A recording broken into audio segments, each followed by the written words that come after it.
আসসালামু আলাইকুম। ওয়ালাইকুম আসসালাম। কোথা থেকে আসছেন আপনি? আমি কিশোরগঞ্জ থেকে আসছি। কিশোরগঞ্জ থেকে? জি।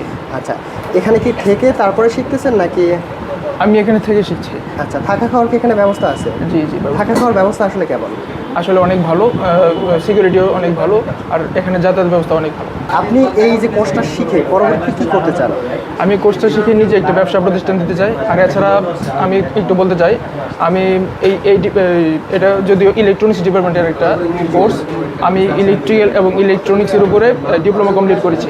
তো বাস্তব অভিজ্ঞতা নেওয়ার জন্য মানে কার্যক্ষেত্রে কীভাবে কাজ করতে হয়, আমরা তো বই পুস্তক অনেক কিছুই পড়ে থাকি, কিন্তু কার্যক্ষেত্রে কোন জিনিসগুলো কেমন দেখতে, কোন কোন কাজের কোনগুলো কেমন কাজ করে, এগুলো বাস্তব অভিজ্ঞতা নেওয়ার জন্য কিংবা ওয়ার্কিং ফিল্ডে যদি আরও সামনে এগিয়ে যেতে পারি, হাতে কলমে শিখে নিজে কিছু করার জন্য এই ট্রেনিং সেন্টারে।